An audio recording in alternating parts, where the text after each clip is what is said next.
Bonjour à tous, on se retrouve pour un nouveau Texama Show. Alors, je suis un petit peu en retard sur celui-là, j'aurais dû le sortir samedi, sauf que j'ai lancé l'enregistrement et tout ça, j'ai record, c'était un bon, hein. On a parlé de tous les sujets de la semaine, et puis je me suis rendu compte que j'avais oublié d'enregistrer ce qui se passait à l'écran. Donc j'avais ma caméra, mon son, mais pas ce qui se passe à l'écran. Donc j'aurais pu refaire un montage de tout ça, mais le problème c'est que ça prend tellement de temps que ça aurait été plus facile de juste retourner. Le problème c'est que j'avais pas le temps de retourner. Donc, parce que j'ai sorti une grosse vidéo sur ma chaîne principale, pour ceux que je pense que la plupart l'ont vu que la plupart des gens suivent ma chaîne principale, je tenais juste à le préciser. Donc, maintenant j'ai réglé le problème parce que j'ai juste deux boutons à lancer, parce que maintenant j'ai mis le micro, le gros micro sur OBS également, donc je n'ai plus ce problème-là, donc ma foi, ça n'arrivera plus. À moins que j'oublie carrément d'enregistrer mon son, mais là ce serait vraiment abusé. Enfin bref, du coup, commençons avec l'actualité de la semaine, parce que c'est ce qui nous intéresse ici.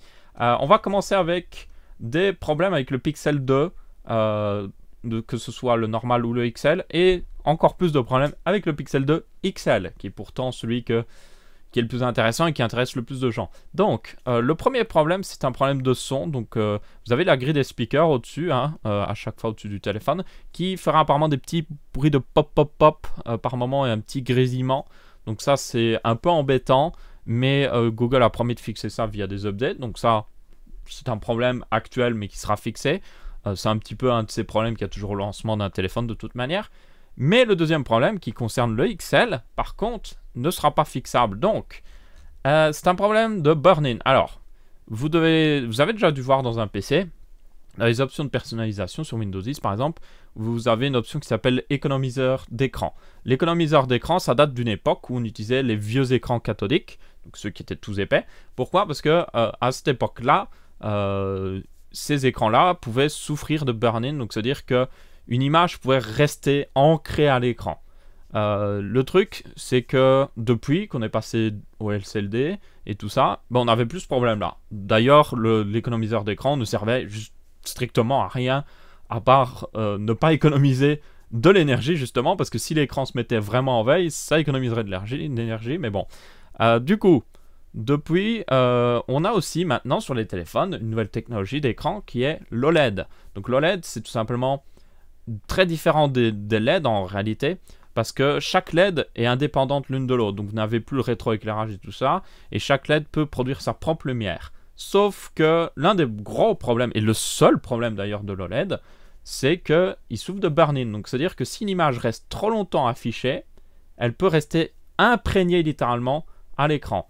Donc le Pixel 2 XL souffre de ce problème. Alors, il y a aussi un autre mini problème qui va avec, c'est aussi un effet de ghosting, ça s'appelle. Donc c'est des fois sur des écrans comme celui-là, comme des écrans OLED, vous pouvez avoir une image en fait qui ne va pas rester imprégnée à l'écran, elle va juste rester pendant quelques secondes puis disparaître petit à petit. Donc ça, il souffre aussi de ça comme problème, mais il souffre aussi d'un burn-in. Et ça, c'est très gênant parce que ben, vous avez des éléments sur un téléphone qui reviennent souvent. Vous avez notamment la barre des tâches, qui est souvent, enfin la barre des tâches, la barre en dessous avec les trois boutons, le bouton Home, le bouton Back et le bouton Multitâche, qui est souvent, très souvent là. Vous avez la barre au-dessus avec la batterie et tout ça, qui est souvent là. Donc, c'est exactement ces éléments qui ont un problème sur l'écran du Pixel 2. Comme vous pouvez voir, on voit les boutons de navigation, donc les trois boutons, on voit la forme des trois boutons et puis on voit la barre de navigation. Alors, vous pourriez vous dire, oh, ça se voit pas encore trop, ça va. C'est sûr, c'est sûr. Le problème que je vois plutôt, et je pense que le problème très légitime, c'est que si vous payez un téléphone 800 €, ben, vous attendez pas à ce qu'il fasse ça. Surtout que son petit frère, le Pixel 2 non XL, n'a pas ce problème. Pourquoi? Parce qu'en fait, le Pixel 2 normal a un écran OLED Samsung. Samsung fait des écrans OLED dans leur téléphone depuis très longtemps. Donc maintenant, ils ont assez bien de maîtrise et ils arrivent à limiter le burn-in.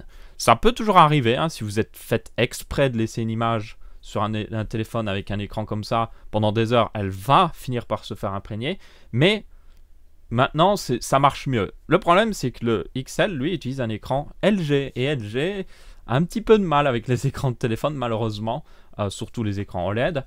Ils arrivent très bien sur TV, parce qu'il y a des très bonnes TV LG, mais sur téléphone, ils n'arrivent pas. Et ben, du coup, ça se ressent ici, parce que on a ce problème de burn-in et tout ça. Donc, Google a défendu l'utilisation de ce panel de LG Je suppose qu'ils n'ont pas trop le choix de toute manière parce que Samsung, je pense que le truc la raison pour laquelle ils n'ont pas un panel Samsung, c'est tout simplement Samsung n'en a plus en stock parce qu'il y a l'iPhone qui arrive, il utilisera des panels Samsung. D'ailleurs, apparemment Apple cherchera à avoir un deal avec LG pour avoir des panels OLED pour la deuxième partie de 2018. Ça fait un petit peu peur quand on voit ce genre de problème. Imaginez vous achetez un iPhone X, un iPhone 10, oui, 1100 euros et puis vous vous retrouvez avec un truc qui, genre, les boutons se retrouvent imprimés à l'écran. Enfin, ça ne le ferait pas de trop. Donc, ils ne promettent pas tout simplement de fixer le problème parce que, enfin, ils ne promettent pas de changer de truc ou autre chose. Certainement que LG va faire en sorte de régler le problème au fur et à mesure, mais si vous avez acheté un Pixel 2 XL maintenant, vous aurez vraisemblablement ce problème et vous ne pourrez rien faire. Toutefois, il y a un petit fixe, entre guillemets, qui arrivera, c'est que dans la version 8.1 d'Android, qui devra arriver en décembre sur le Pixel 2, en version full, donc là c'est la preview qui est sortie, eh bien il devra avoir une option, Android 8.1, l'une des grosses nouveautés, c'est qu'il y a des fonctions pour économiser l'écran, ou plutôt économiser certaines parties de l'écran, justement pour les écrans OLED. Donc la barre où il y a la batterie et tout ça, eh bien elle changerait légèrement de luminosité et tout ça pour justement éviter d'avoir ce phénomène de burn-in. Ou elle changerait de couleur. Ça c'est un truc tout bête, c'est juste changer de couleur. Vous dites ah mais c'est la même chose qui est affichée, c'est juste une autre couleur. Mais ça suffit pour empêcher le burn-in en tout cas, vu que la LED affiche une autre couleur. Donc ils ont plein de petits fixes comme ça qui sont inclus à 8.1 pour justement régler le problème. Le problème c'est que ça arrive en décembre, donc c'est un petit peu plus d'un mois. Donc en attendant, si vous avez acheté un Pixel 2 XL, vous l'avez un petit peu dans l'os. D'autres petits problèmes qu'il y avait, c'était au niveau du rendu des couleurs, que certaines personnes trouvent un peu trop plat, pas assez de contraste, tout ça. Je pense qu'on est trop habitué aux écrans Samsung qui sont vraiment trop contrastés justement. Donc ça, ils ont dit qu'ils rajouteraient, donc il y avait déjà une option pour booster un peu la couleur, mais c'était juste de 10%. Donc là, ils vont offrir encore plus, un plus grand boost. Donc ça, c'est plutôt bien.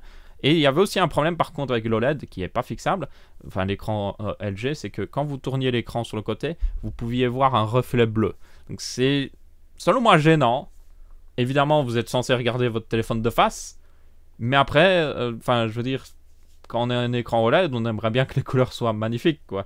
Donc ouais, c'est un petit peu gênant et personnellement, c'est clairement un truc qui me casse un petit peu de prendre un téléphone pareil, outre le fait que il y a d'autres petits problèmes avec le Pixel 2, notamment qu'il ne soit pas disponible en France, hein. Voilà, donc ma foi, nous les Français et les Belges et tout ça, on n'a pas de problème, on peut pas l'acheter de toute manière, donc c'est bon, c'est réglé. Mais ça règle aussi, ça pose un autre problème, c'est pour le LG V30 qui a exactement les mêmes problèmes parce que l'écran du Pixel 2 XL, c'est le même écran que le LG V30. Donc, eh bien, il y a le même problème. Donc là, moi qui étais très intéressé par le LG V30, ça me casse vraiment le truc. Donc c'est un peu dommage. Mais il y a un autre que franchement j'avais déjà vu plusieurs fois, mais j'avais pas trop regardé jusqu'à maintenant. C'est le Huawei Mate 10 Pro qui va sortir en France très prochainement, enfin genre maintenant pratiquement. Vous avez aussi le Mate 10 Pro qui lui ne sortira pas en France et vous avez aussi un Mate 10 Lite. Donc ce Mate 10 Pro est un téléphone ultra haut de gamme qui a des spécifications où ça se voit clairement. Donc notamment vous avez un écran 6 pouces très proche de la bordure du téléphone. Donc là par contre petite particularité qu'il est en 1080 x 2160 pixels. Donc beaucoup plus bas que d'autres téléphones plus haut de gamme. Mais moi je dis bravo. Bravo pourquoi? Parce qu'on n'a pas besoin d'un téléphone avec 500-600 pp. Donc ça c'est la densité de pixels par pouce, donc c'est pixels par pouce, un pp. On n'a pas besoin d'un téléphone qui a une densité de pixels telle que même si on regarde le téléphone d'hyper près, on ne voit même pas les pixels. Ça ne sert à rien.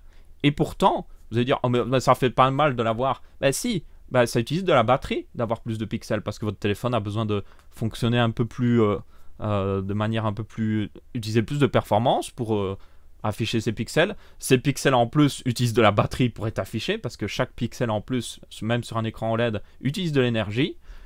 Et en plus de ça, dans les jeux et tout ça, ça réduit le FPS parce que votre jeu est à plus haute résolution. Donc, il n'y a aucun avantage à part un seul, c'est si vous avez une très bonne vision et que vous voyez les pixels. Donc si c'est votre cas, je comprends. Mais moi, personnellement, je pense que ça se voit, c'est pas mon cas. Et si vous avez un casque de réalité virtuelle où vous pouvez mettre votre téléphone.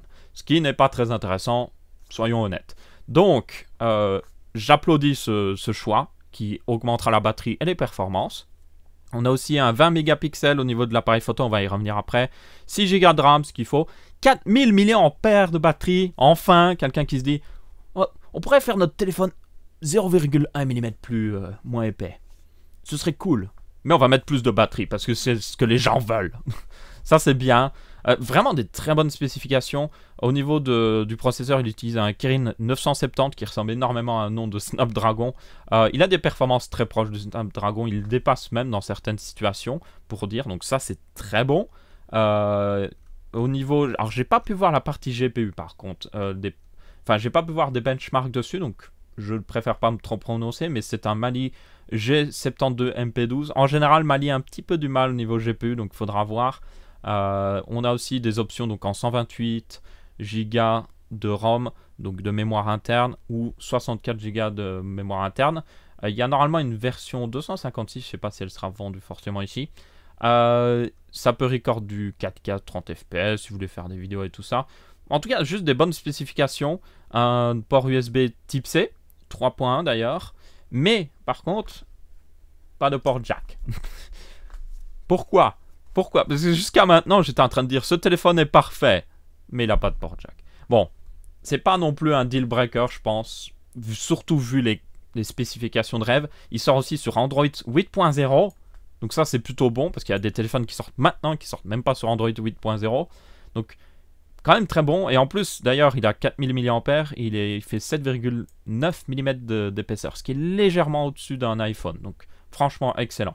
Capteur d'empreinte est à l'arrière d'ailleurs, très important, bien placé, donc ça va. Et du coup, juste des très bonnes spécifications. Mais je pense que l'un des trucs les plus importants sur un téléphone haut de gamme, c'est l'appareil photo. Je pense que vous connaissez tous DxOMark. Donc DxOMark, c'est le site qui a justement donné une énorme review de 98, si je me souviens bien, au Pixel 2 XL, dont Google a tellement fait genre « Regardez, on a un énorme score de 98 !» Eh bien, DxOMark, si vous allez sur le site, vous pouvez d'ailleurs taper, voilà, aller sur mobile, vous pouvez voir tous les mobiles qu'ils ont testés, donc tous les téléphones mobiles, et vous pouvez voir que le Huawei Mate 10 Pro est deuxième avec un score de 97. Mais ça va un petit peu plus loin que ça. Il faut regarder, ça c'est le score final global. Si vous avez déjà vu la vidéo de MKBHD, vous pouvez savoir que si vous allez tout en bas, vous avez le score vraiment pour chaque truc. Et ce qui est très intéressant à voir, c'est qu'en fait, le score global donne le Pixel 2 gagnant pour la photo, mais en réalité, ben, c'est pas lui qui est gagnant, parce que le Pixel 2 fait un score de 99 et le Huawei Mate 10 Pro fait un score de 100. Alors, évidemment, ça reste une question de préférence, parce que on peut voir que par exemple le Huawei Mate 10 Pro a un peu plus de zoom, il est à 40, alors que le Pixel 2 est à 32. Donc c'est vraiment des chiffres arbitraires, évidemment, ça ne veut pas tout dire. Une chose est sûre par contre, c'est que vous pouvez remonter et voir des images qui sont sorties de l'appareil photo, voir des comparaisons. Donc là, c'est le Mate 10 Pro face à l'iPhone 8. Vous pouvez voir des images et juste décider par vous-même. Donc ça, c'est plutôt cool pour voir si l'appareil photo est déjà pas mal. Et vous pouvez voir aussi, comme c'est toujours les mêmes images, vous pouvez comparer à d'autres téléphones qui vous intéresseraient, voir si ben, justement, si vous préférez le rendu des photos chez Huawei ou chez un autre constructeur. Mais en tout cas, l'appareil photo est excellent. Il n'est pas aussi bon en termes de vidéo que Google, parce que Google justement a eu un score de 96 et l'autofocus, enfin pas l'autofocus, c'était justement la stabilisation était très bonne, mais voilà. Ça reste un très bon téléphone quoi qu'il arrive et franchement, moi il m'intéresse. Il va sortir en France, donc il sera disponible. L'un des seuls vraiment petits désavantages, c'est je pense l'interface EMUI qui est fait par Huawei, qui est... Faut aimer, on va le dire directement. Mais outre ça, vraiment très intéressant. Donc voilà, je verrai bien si moi-même il m'intéressera ou autre chose. Dans tous les cas, on va passer... aussi, petite précision, il est disponible à 800 €. C'est un gros prix, mais c'est mieux que les autres téléphones avec qui il fait concurrence. Donc, franchement, je pense que ça va. Ensuite, autre news, c'est au niveau de la Xbox One X, qui a eu un unboxing. Donc, ça semble être la norme ces derniers temps en informatique. C'est genre, hey, avant, on avait une date à laquelle on pouvait poster les reviews de chaque produit ou autre chose. Maintenant, on fait une date où on peut poster juste l'unboxing. Donc là, c'était le cas avec la Xbox One X. C'était une date où juste les gens pouvaient l'unboxer, littéralement. Donc juste la sortir de sa boîte et montrer à quoi elle ressemble. Donc vous pouvez voir que c'est la console qu'ils avaient montrée il y a quelques mois et qu'elle n'a pas trop changé. Personnellement, alors, j'en profite pour revenir. J'avais fait une vidéo sur la Xbox One X au moment où elle avait été présentée. Et alors, les gens qui suivent la chaîne avaient bien aimé la vidéo parce que je parlais un petit peu des points positifs, les points négatifs, tout ça. Un petit peu de ce qu'il y avait dedans, vraisemblablement, parce que j'avais dit que elle utilise vraiment un processeur Weaker, mais d'ancienne génération AMD. Elle a aussi une RX 580, version modifiée un petit peu par-ci par-là, et couplée avec le processeur directement dans la console.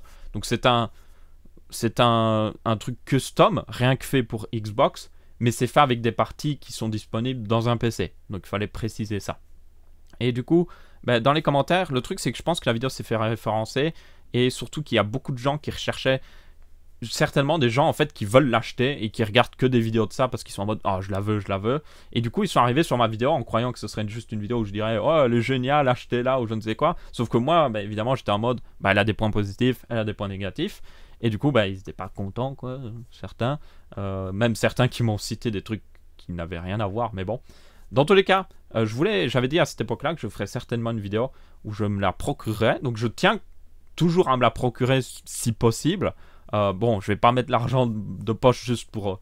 je vais pas payer 500 parce qu'elle coûte 500 € juste pour faire une seule vidéo sur la chaîne Texama pour juste prouver que j'avais raison ou autre chose. Mais je vais essayer de la dégoter d'une manière ou d'une autre. Et aussi de dégoter une RX 580 pour faire la vidéo que j'avais dit. C'est tout simplement comparer les performances d'un PC similaire avec une RX 580 et juste montrer qu'en réalité, et ça je l'avais annoncé dans la vidéo, c'est que on croit à cause de l'époque de la PS3 et de la Xbox 360 que les consoles sont hyper optimisées ou autre chose, mais cette différence a beaucoup diminué, surtout que maintenant les Xbox One X et PS4 Pro utilisent, même la PS4 normale, utilisent des pièces qui sont dans un PC. C'est vraiment, vous pourriez, s'il le débloquait, installer Windows dessus. Je ne déconne pas. C'est un PC, vraiment de bout en bout. Donc, je voulais juste prouver qu'en fait, oui, une console reste plus optimisée, mais pas aussi optimisée, et juste montrer la différence en quelque sorte. Je voulais aussi également, évidemment, il y a une conclusion qu'on peut aussi en tirer, c'est que ça coûte moins cher d'acheter une console comme ça que d'acheter un PC, et ça c'est sûr. C'est juste que le PC offre plus d'options, et c'est ça que j'espère vraiment que Microsoft va dire ok, vous pouvez jouer en 4K 30 FPS ou 60 FPS dans certains jeux, donc ça c'est génial s'ils y arrivent, mais si on n'y arrive pas, peut-être offrir du 1080p 60 FPS, ce serait vraiment génial, parce que moi je préfère largement du 1080p 60 FPS, surtout que c'est une console de jeu, de salon. Quand vous êtes dans votre salon, votre télé elle est loin, vous ne voyez pas les pixels aussi bien, donc ça sert le 4K, mais pas autant qu'on ne le pense. Par contre, du 60 FPS, on le voit directement avec nos yeux. Donc ouais, j'espère vraiment que ce sera le cas. En tout cas, j'aimerais vraiment tester, voire faire cette vidéo-là. Donc j'essayerai et je vous dirai ce que ça donne. Dans tous les cas, voilà, c'est tout sur la Xbox One X, en attendant qu'elle sorte. Ah tiens, notre news Microsoft. Le Kinect, ils ont arrêté de le faire. Voilà, il est mort, officiellement. Et c'est peut-être pas plus mal au final. Donc voilà. RIP, quelque chose qui n'a servi à rien et qui a cassé les ventes de la Xbox One à sa sortie juste parce que personne n'en voulait. Windows 10, alors la Fall Creator Update, donc la mise à jour de... Comment dire en français? La mise à jour de créateur d'automne, bref, est sortie. Je pense que vous l'avez vu. Je l'ai installée sur mon PC, elle marche plutôt bien. Il n'y a pas énormément de choses qui changent en réalité. Il y a juste un bouton contact maintenant en bas, c'est juste... Voilà. Il y a d'autres petites nouveautés évidemment. Il y a le gaming mode et tout ça qui augmente les performances dans certains jeux. Ça reste très minime. Il y a des tests qui ont été faits, c'est très minime. Il y a aussi des petites mises à jour au niveau de l'interface, des applications et tout ça. En gros, tout ce qui est interface Windows 10 qui est nouveau, qui remplace l'ancienne interface Windows au niveau de la configuration et tout ça, est plus complète et a plus d'options, notamment des options de transparence pour les applications et tout ça. Donc ça c'est cool, mais voilà, c'est juste une mise à jour assez marginale. Il y a aussi beaucoup de nouveautés au niveau de la 3D, mais ça, pour la plupart des gens, ça sert à rien. On va être très honnête. Donc, juste une petite news pour parler de ça et aussi que apparemment beaucoup de gens l'ont déjà installé. Donc, ça, voilà, c'est cool. Il n'y a pas de problème majeur. Il y a certainement des problèmes avec certaines personnes. Donc, vérifiez que peut-être des gens qui ont un PC qui ressemble au vôtre n'ont pas de problème. Mais je pense que ça devrait aller. Alors, prochaine news au niveau d'AMD. Donc, AMD a annoncé les Ryzen mobiles. Donc, ils seront équipés d'un CPU Ryzen nouvelle génération et d'une partie graphique Vega. Donc, très intéressant. Donc, déjà, ce qu'il faut dire, c'est qu'au niveau PC portable, il y avait depuis des années, mais vraiment. Encore sur PC fixe, si vous n'aviez pas trop d'argent, vous pouviez acheter des processeurs AMD qui se débrouillaient pas trop mal. Sur ordinateur portable, c'était pas du tout le cas. Il n'y avait aucune concurrence. C'était CPU Intel, et puis si vous mettez assez d'argent, un GPU Nvidia avec. C'est tout. Aucune concurrence. Maintenant, on commence à en avoir, et ça va être cool. Donc, ces processeurs, donc il y en a deux qui sont annoncés. Je vais plutôt aller sur le site de, voilà, ici de Videocard. Donc, on a le 2700U et le 2500U. C'est tous les deux des 4 cœurs 8 threads. Ils ont juste une différence de fréquence. D'ailleurs, au niveau des fréquences, c'est plutôt intéressant parce que, je ne sais plus où il est encore. Hop, je vais sortir les sliders. Je pense que ce sera plus facile. Tous les sliders sont en bas. Voilà, hop. Comme ça, on peut suivre la présentation. Donc, voilà d'ailleurs à quoi il ressemble si vous voulez. Hein. Hop, ici. Il est magnifique. C'est un processeur comme tous les autres processeurs. Donc, ils ont commencé par dire, voilà leur vision qu'ils avaient quand ils voulaient sortir ce processeur. Donc, 50% de performance en plus, 40% de performance GPU en plus, 50% d'énergie en moins. Donc ça, c'était déjà une bonne mise à jour. Mais voilà à quoi ils sont arrivés. 200% de CPU en plus, de performance CPU en plus, 128% de performance GPU en plus et 58% d'énergie en moins. Et là, c'est plutôt cool. Alors, du coup, ces nouveaux Ryzen mobiles sont exactement les mêmes que vos Ryzen de PC fixe. Ils ont juste une fréquence inférieure. Donc, ils ont aussi, d'ailleurs, ils profitent du Precision Boost 2 qui permet de booster la fréquence plus facilement. Parce que ça, c'est un truc très important sur mobile. C'est le mieux, c'est d'avoir un processeur qui sait facilement passer d'une petite fréquence à une très haute fréquence pour vraiment offrir des performances quand il faut, mais d'une manière très courte, juste un petit boost de performance d'un coup. D'ailleurs, Intel a énormément d'avance là-dessus, donc à voir si AMD a réussi à rattraper son retard. Une chose est sûre, c'est que c'est un des plus gros défis qu'aura AMD là-dessus, je pense. Donc ils ont aussi le XFR pour mobile, donc ce sera le mobile XFR. Donc le XFR, c'est un boost de fréquence maximale. Donc par exemple sur le Ryzen 1700X qui est à 3,4 GHz de base, ça le met à 3,5, donc juste un exemple. Donc ça, ce sera sur mobile, donc ça c'est plutôt un bon point positif. Donc s'il est suffisamment refroidi votre ordinateur portable, il aura des bonnes performances. On a aussi donc des chiffres de performance en tout genre. Ils ont montré aussi les performances, voilà, CPU, donc Cinebench R15. Donc en monocœur, on se débrouille un peu moins bien que les nouveaux. Donc ça, c'est les Coffee Lake, les tout derniers qui sont plutôt performants. On est juste en retrait par rapport aux anciens Kaby Lake sur mobile. Mais par contre, en multicœur, défonce totalement. On a 719 de score sur Cinebench R15. Ils ont d'ailleurs montré un autre truc, voilà. C'est que sous Cinebench R15, le 2700U, et d'ailleurs, le chiffre n'est pas le même ici. C'est parce qu'à mon avis, c'est pas le même portable qu'ils ont testé, mais le chiffre n'est pas le même, c'est pas grave. Sur Cinebench R15 en multicœur, ce processeur bat un Core i5 de PC fixe, pas de PC mobile. Mais bon, maintenant il y a des processeurs 6 cœurs chez Intel, donc ça cassera un petit peu ce chiffre. Mais c'est quand même très intéressant. Ça veut dire que vous pourriez créer certainement des vidéos sur un ordinateur portable sans trop de problèmes, sans pour autant avoir un méga gros Core i7 ou autre chose. Des chiffres graphiques qui prouvent que la partie graphique qu'ils ont intégrée est très performante, au même niveau qu'une 950M, qui est une carte normalement faite pour un petit peu jouer, mais pas vraiment. Ils ont aussi montré dans d'autres jeux, notamment des jeux que je pense que beaucoup de gens jouent. Donc, on a League of Legends, Dota 2, Overwatch, CSGO, Quake. Alors, vous ne pourrez pas jouer en Full HD avec tous les détails ou autre chose. Ce n'est pas fait pour ça. C'est une partie graphique intégrée au processeur, donc c'est juste fait pour offrir le minimum. Mais vous pourrez quand même faire dans Overwatch 720p, détail graphique en bas, vous pourrez faire du 66 fps. C'est honnête, franchement c'est honnête. Donc le truc c'est que comme c'est des processeurs, comme c'est la partie graphique est largement suffisante pour jouer, ça veut dire que vous pourrez économiser sur la carte graphique, notamment Nvidia charge beaucoup pour les cartes graphiques. Donc vous pourriez vous retrouver certainement avec des ordinateurs portables qui coûtent 600, 700 euros, même moins, avec ce genre de processeur, et vous auriez de quoi jouer à des jeux sans trop de problèmes, avec des détails évidemment diminués. Ça reste un ordinateur portable évidemment, donc ça c'est le plus important. Ils ont montré aussi leur partenaire FreeSync 2 qui sera supporté de base, et ça c'est très bon. FreeSync 2, pour ceux qui ne savent pas, ça permet de mettre le taux de rafraîchissement de votre ordinateur au même niveau que le taux de rafraîchissement de votre écran, ou plutôt non, j'inverse. Ça permet de mettre le taux de rafraîchissement de votre écran au taux de rafraîchissement de votre ordinateur. Parce que votre ordinateur, il est en mode « Ah ben je peux pas sortir 60 FPS dans ce jeu là, je fais du 55. » Mais l'écran, lui, il en attend 60. Il est en mode « Ben j'en veux 60. » Ben là, ce que ça fait, c'est que l'écran se met à 55 lui aussi. Et donc ça vous permet d'avoir un jeu plus fluide.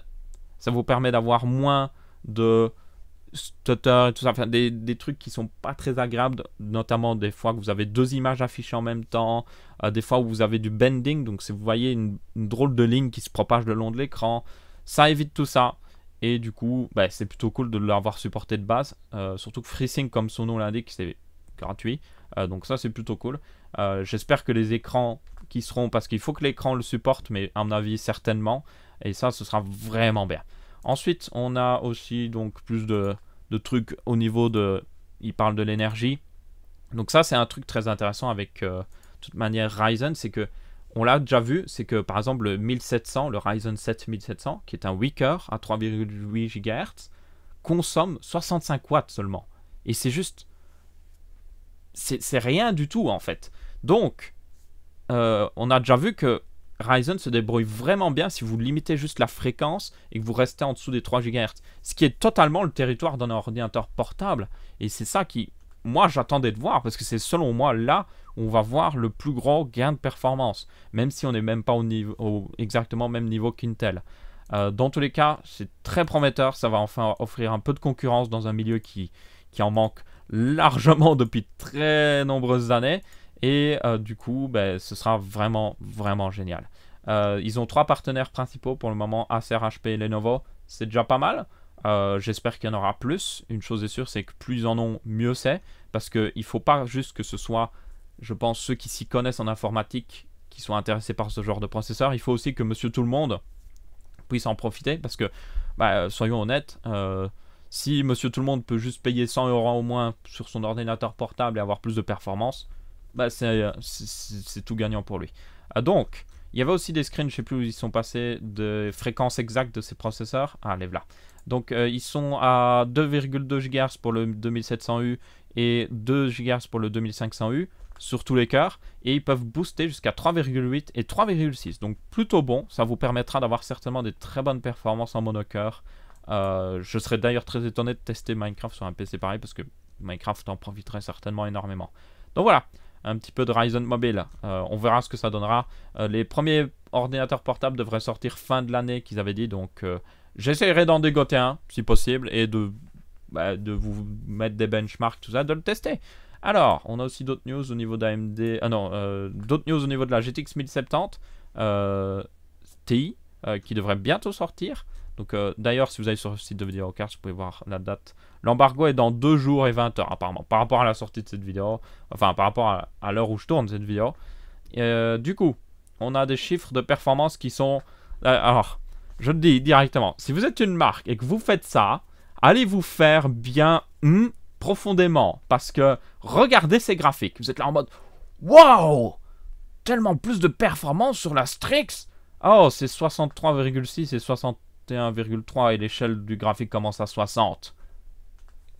Quoi? Qu'est-ce que c'est que ces graphiques? Si vous faites des graphiques comme ça à l'école ou autre chose pour vos travaux de fin d'année ou autre chose, vous allez vous faire recaler, je suis désolé. C'est juste horrible. Et en plus, regardez, 75% plus rapide. Ah non, c'est 3,75. Vous avez vu à quel point ils ont tout fait le plus possible pour montrer c'est plus performant, mais en fait un petit peu plus. Bon, ce sera réellement plus performant, mais voilà. Il y avait aussi une autre news que j'en profitais pour donner avec ça, c'est que vous avez dû le voir, il y a la différence de FPS n'est pas majeure. Pourquoi? Parce que Nvidia, et ça c'était une inquiétude, Nvidia va interdire l'overclocking des 1070 Ti. qui sortent sur le marché. Ça veut dire qu'en fait, si vous en avez une, elle ne sera pas overclockée de base. Il n'y aura pas de version OC, Gaming OC ou je ne sais quoi. C'est juste qu'elles seront normales. Elles seront toutes à la même fréquence. Mais chez vous, quand vous la prendrez chez vous, vous pourrez l'overclocker vous-même. Pourquoi ils ont fait ça? Eh bien, ils ont fait ça tout simplement parce que je pense que moi, c'est plutôt d'un point de vue psychologique. C'est que tous les sites de review qui vont faire des reviews de ces cartes graphiques, les graphiques que les gens vont regarder le plus, ben, c'est les performances moyennes en jeu. Et du coup, si elle est overclockée de base par le constructeur de la carte graphique, que ce soit Asus, MSI et tout ça, eh bien, elle va se rapprocher de la 1080. Et Nvidia ne veut pas. Ils ne veulent pas perdre des ventes de 1080 parce que réellement, cette 1070 Ti, c'est pratiquement le 1080. Si vous l'overclockez, elle sera très proche de 1080 et même la dépasser. J'en suis sûr et certain. Donc, ils voulaient juste éviter ça à tout prix pour qu'au moins les gens qui s'y connaissent pas trop regardent juste les graphiques et se disent « Ah oui, la 1080 est mieux. Bon, ben je vais prendre ça. Oh, ça coûte plus cher. Bon, c'est pas grave. » C'est vraiment pour ça, je pense. Évidemment, les gens qui s'y connaissent, ben, ils vont prendre directement la meilleure chose selon leur argent. Donc voilà, juste, encore une fois, je suppose que la technique d'NVIDIA dans ce cas-là est la même technique que ces graphiques-là. Mais bon. Alors, ça c'est un article très intéressant sur Ars Technica que je voulais montrer. Ça décrivait un petit peu, bon c'est en anglais évidemment, mais ça décrivait un petit peu tous les stockages d'énergie. Je n'étais pas au courant de certains stockages d'énergie, j'en connaissais certains notamment. Donc ça c'est un stockage assez simple que vous connaissez tous. C'est vous pompez de l'eau, vous mettez de l'eau en hauteur, et quand vous avez besoin d'énergie, vous faites redescendre de l'eau dans les turbines. Donc c'est un peu un mélange entre un barrage, mais évidemment là c'est un barrage où vous mettez l'eau vous-même au-dessus, et entre tout simplement, c'est juste un barrage en fait. Mais du coup, la raison, enfin, quelle énergie vous utilisez pour pomper l'eau par exemple à l'intérieur du barrage, c'est quand vous avez trop de soleil. Quand il y a tellement de soleil que les panneaux solaires sont à fond, ben vous pompez de l'eau en haut et puis c'est comme ça que vous faites. Ou si les éoliennes fonctionnent bien mais que les gens ne consomment pas trop d'énergie, ben vous pompez de l'eau. Donc ça c'est une solution, pas trop mal. Vous avez aussi de l'air compressé, ça je ne connaissais pas du tout. Donc en gros vous compressez de l'air et vous le faites ressortir tout simplement pour refaire de l'énergie. Donc ça c'était assez intéressant. Donc là vous pouvez voir réservoir d'air, tout ça, toute l'explication sur la façon dont ça fonctionne. On a le molten salt, ça je connaissais très bien. Donc ça c'est utilisé dans les centrales solaires par exemple. Donc c'est une solution qui garde facilement sa température. Donc vous pouvez garder cette solution pendant littéralement des jours et des jours à une température de plus de 70 degrés et tout ça. Et du coup, ce que vous faites, c'est que vous faites chauffer, voilà, dans les centrales solaires. Donc ça, c'est pas des panneaux solaires, hein, pour ceux qui ont déjà vu ça. C'est pas des panneaux solaires. Ça, c'est des miroirs qui concentrent, comme vous pouvez le voir, toute l'énergie du soleil à un seul endroit. Et comme vous avez déjà été sous le soleil en plein été, le soleil peut être chaud déjà. Mais si vous avez je ne sais combien de miroirs qui concentrent toute cette énergie en un seul point, eh bien, ça fait comme quand vous prenez une loupe et que vous visez un insecte avec. Ça fait brûler, mais genre directement. Donc là, ça sert juste à chauffer le molten salt à une température assez grande. Comme ça, après, vous pouvez l'utiliser pour chauffer de l'eau, faire de la vapeur, faire de l'énergie. Donc, ce qui est intéressant aussi, c'est que en pleine journée, quand il fait chaud, vous produisez beaucoup de molten salt chaud. Et pendant la nuit, il n'y a plus de soleil. Et bien, tout ce que vous faites, c'est que vous réutilisez le surplus de la journée pour faire de l'énergie. Donc ça, en Espagne d'ailleurs, je ne sais pas si elle est terminée, mais ils doivent faire une centrale solaire comme ça, qui justement tournera 24 heures sur 24. Parce que la nuit, elle utilisera juste ce qu'elle a emmagasiné la journée. Donc ça, c'est plutôt intéressant. On a aussi les Redox Flow Batteries. Ça, c'est pas des batteries normales, c'est des batteries assez différentes.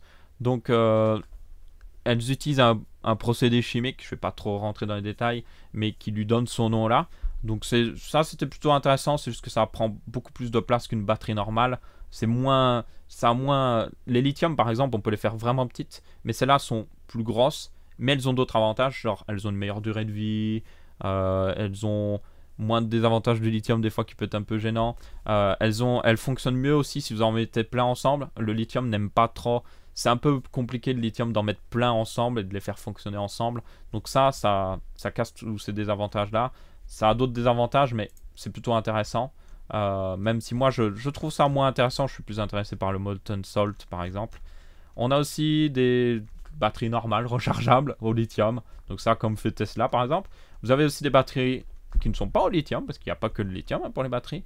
Et vous avez aussi le thermal storage. Ça, c'était très intéressant. Alors, ça, c'est différent. Ça, c'est pour ceux qui vivent dans des pays chauds. En gros, c'est pas comme le nom pourrait l'indiquer. Vous ne stockez pas quelque chose de chaud pour refaire de l'énergie. Non, justement, c'est le contraire.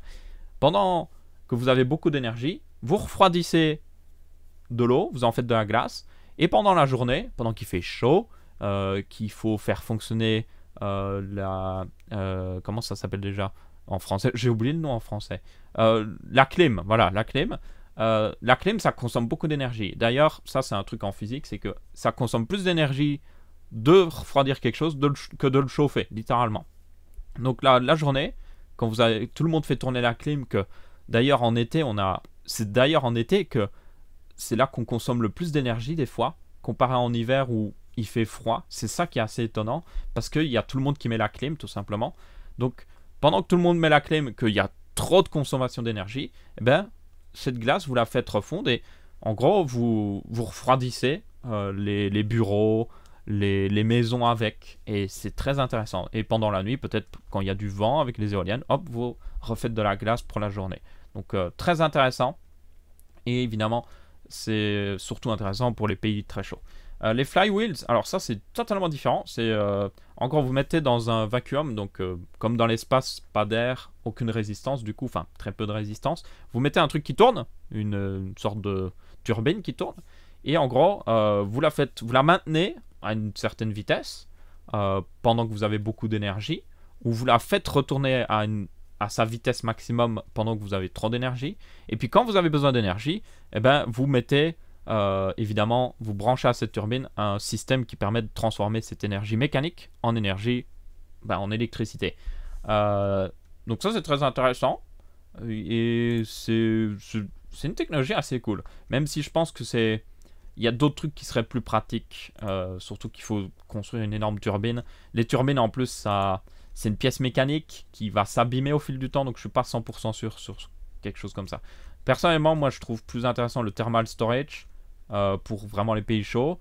Surtout que la journée, vous pourriez aussi avoir des panneaux solaires, même pas forcément juste en plein après-midi, vous pourriez en avoir le matin, qui font déjà de la glace pour la journée. J'étais aussi très intéressé par le molten salt, qui est vraiment, selon moi, très intéressant. Il y a des désavantages, mais c'est peut être vraiment bien. Donc voilà, petite news scientifique comme ça. Ensuite, la dernière news, c'est le H700i de NZXT, qui est un boîtier qui est franchement magnifique et qui a des fonctionnalités très avancées, notamment au niveau du passage de câble. Voyez, regardez ces passages de câble. Je suis en mode, wow, j'adorerais construire un PC là-dedans. D'ailleurs, ce boîtier est sorti juste après que je prenne un boîtier pour mon PC final. Mais bon, c'est pas grave. Je ne suis pas salty, je ne suis pas molten salty. Mais bon, je pourrais l'être un petit peu parce que c'est un magnifique boîtier. Coûte un peu cher, mais vous avez l'équivalent d'un Grid Plus et d'un U Plus intégré. Donc ça vaut quand même pas mal d'argent. Et puis il est juste, franchement, il est magnifique. Il a des très bonnes dispositions à recevoir du water cooling. Il y a aussi une version en H500i, si je me souviens bien, et H300i, je ne sais plus, qui du coup sont en micro ATX et mini ATX. Donc vous avez pour toutes les préférences, toutes les tailles et tout ça. Mais franchement magnifique. Et aussi un truc très important, c'est que vous devez le voir, les bords de ventilation sur le côté sont très larges. Donc même si le design est genre fait pour qu'on entende moins ce qui se passe dans le PC, le PC pourra respirer. Et ça c'est un problème, je pense qu'on a beaucoup avec les boîtiers qui sortent ces derniers temps, c'est qu'ils sont magnifiques, mais l'air a du mal à rentrer dedans, soyons honnêtes. Donc ouais, ça très intéressant. Vraiment magnifique boîtier, mais bon. Il est sorti juste au mauvais moment pour moi. Bon, il y a une version noire et blanche, mais moi il me faudrait du noir et gris. Donc de toute manière, j'aurais dû faire quelque chose avec cette énorme partie blanche qui ne va pas avec ma config ou autre chose. Et il est blanc à l'extérieur aussi, donc j'aurais dû voir. À la limite, j'aurais pu prendre la version noire et juste peindre la barre ici en gris. Ça aurait été pas mal. Mais bon, trop tard. C'est pas grave. Peut-être une prochaine fois. Voilà, c'est à peu près tout pour les news de cette semaine-ci. J'espère que vous avez bien apprécié ce Texama Show. N'hésitez pas à laisser votre avis, que ce soit en pouce bleu, pouce rouge ou en commentaire. On se retrouve la semaine prochaine, ou plutôt cette semaine-ci en fait. On se retrouve samedi pour un de nos prochains Texama Show. D'ailleurs, cette semaine-ci, vous avez normalement une review Alors vous avez un nouvel épisode du projet Watercooling qui devrait sortir. Ça c'est déjà tourné en grande partie. Juste à faire l'intro je crois. Oui, juste l'intro. Et puis le montage. Et normalement peut-être une review je vais essayer. Parce que ça m'intéresserait de... J'aimerais avoir une review qui sorte par semaine. Parce que j'ai plein de trucs à tester. J'ai plein de trucs accumulés. J'ai la G903 ici que j'ai encore à tester. J'ai le G810 à tester. J'ai pas mal de trucs à tester. Donc au fil des semaines je vais essayer de sortir toutes ces reviews et aussi ça me permettra de m'entraîner tout simplement parce que plus j'en fais, plus je maîtrise, plus je peux en faire des meilleurs et c'est mieux pour tout le monde. Enfin bref, merci à tous de regarder et je vous dis ciao.